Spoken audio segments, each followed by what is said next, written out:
नमस्कार, देवभूमि चैनल में आपका स्वागत है।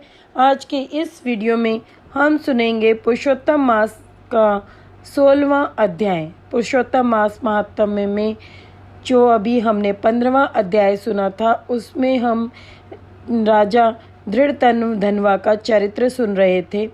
उसी चरित्र को हम आगे सुनेंगे अध्याय 16 में। तो आइए अध्याय आरंभ करते हैं। श्री नारायण बोले, हे महाप्राग, हे नारद, वाल्मीकि ऋषि ने जो परम अद्भुत चरित्र धृतधन्वा राजा से कहा, उस चरित्र को मैं कहता हूँ, तुम सुनो। वाल्मीकि ऋषि बोले, हे धृतधन्व, हे महाराज, हमारे वचन को सुनिए। गरुड़ जी ने केशव भगवान की आज्ञा से इस प्रकार ब्राह्मण श्रेष्ठ से कहा। गरुड़ जी बोले, हे द्विज श्रेष्ठ, तुमको 7 जन्म तक पुत्र का सुख नहीं है। यह जो वचन हरि भगवान ने कहा, सो इस समय तुमको वैसा ही है। फिर भी कृपा से स्वामी की आज्ञा पाकर मैं तुमको पुत्र दूंगा। हे तपोधन, हमारे अंश से तुमको पुत्र होगा, जिस पुत्र से गौतमी के साथ तुम मनोरथ को प्राप्त करोगे, किंतु उस पुत्र से होने वाला दुख तुम दोनों को अवश्य होगा। हे द्विज शार्दुल, तुम धन्य हो जो तुम्हारी बुद्धि हरि भगवान में हुई। हरि भक्ति सकाम है अथवा निष्कातम हो, हरि भगवान को दोनों ही प्रिय हैं। मनुष्यों का शरीर जल के बुदबुद के समान क्षण में नाश होने वाला है। उस शरीर को प्राप्त कर जो हृदय में हरि के चरणों का चिंतन करता है, वह धन्य है। इस अत्यंत दुस्तर संसार से तारने वाले हरि भगवान के अलावा दूसरा और कोई नहीं है। यह हरि भगवान की कृपा से मैंने तुमको पुत्र दिया है। मन में श्री हरि को धारण कर सुख पूर्वक विचारो और उदासीन भाव से संसार के सुखों को भोगो। वाल्मीकि ऋषि बोले, गौतमी और सुदेव दोनों स्त्री पुरुष के देखते देखते उत्तम वर को देकर उसी समय गरुड़ पर सवार होकर भगवान हरि शीघ्र ही बैकुंठ को चले गए। सुदेव शर्मा भी स्त्री के साथ अपने मन के अनुसार पुत्र रूप वर को पाकर अपने घर को आया और उत्तम गृहस्थ आश्रम के सुख को भोगने लगा। कुछ समय बीतने के बाद गौतमी को गर्भ रहा और 10वां महीना प्राप्त होने पर गर्भ पूर्ण हुआ। प्रसूति काल आने पर गौतमी ने उत्तम पुत्र पैदा किया और पुत्र के होने पर सुदेव शर्मा बहुत प्रसन्न हुआ। श्रेष्ठ ब्राह्मणों को बुलाकर जात का संस्कार किया और अच्छी तरह स्नान कर ब्राह्मण श्रेष्ठ सुदेव शर्मा ने उन ब्राह्मणों को बहुत दान दिया।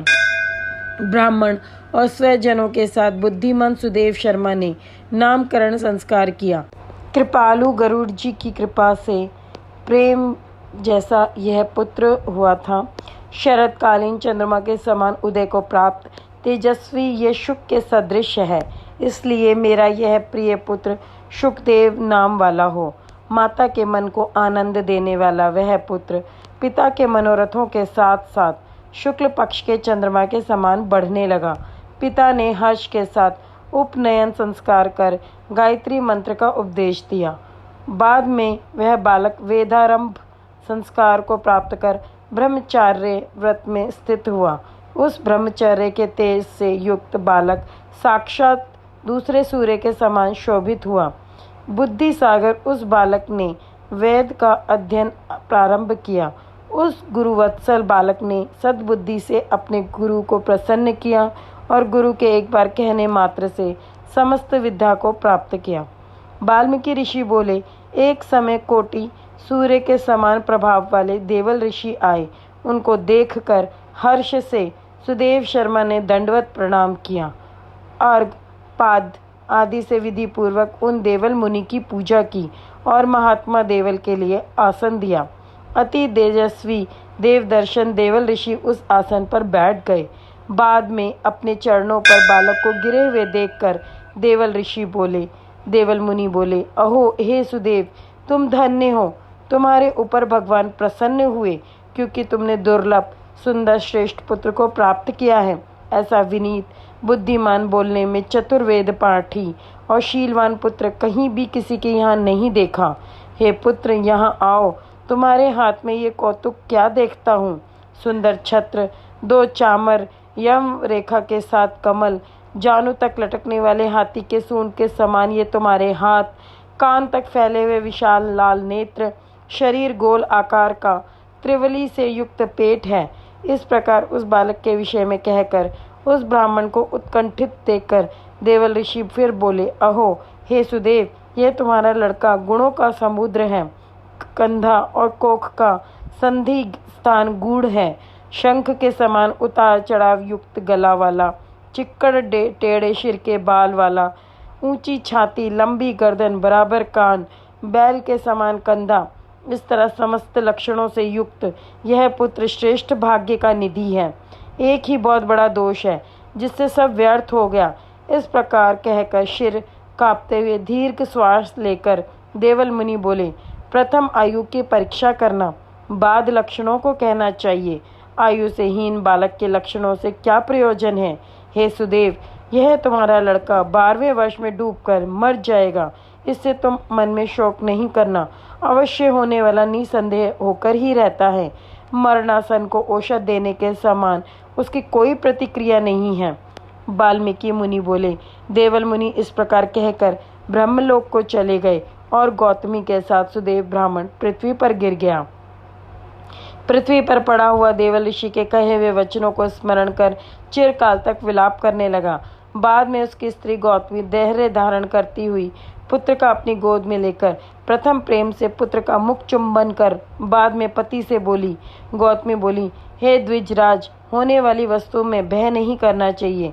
जो नहीं होने वाला है वह कभी नहीं होगा, और जो होने वाला है वह होकर रहेगा। क्या राजा नल, रामचंद्र और युधिष्ठिर दुख को प्राप्त नहीं हुए? राजा बलि भी बंधन को प्राप्त हुआ, यादव नाश को प्राप्त हुए, हिरण्याक्ष कठिन वध को प्राप्त हुआ, वृत्रासुर भी मृत्यु को प्राप्त हुआ, सहस्त्र अर्जुन का सिर काटा गया, रावण के भी उसी तरह सिर काटे गए। हे मुने, भगवान रामचंद्र भी वन में जानकी के विरह को प्राप्त हुए। रामचंद्र राजश्री परीक्षित भी ब्राह्मण से मृत्यु को प्राप्त हुए। हे मुनीश्वर, इस प्रकार जो होने वाला है वह अवश्य होता है।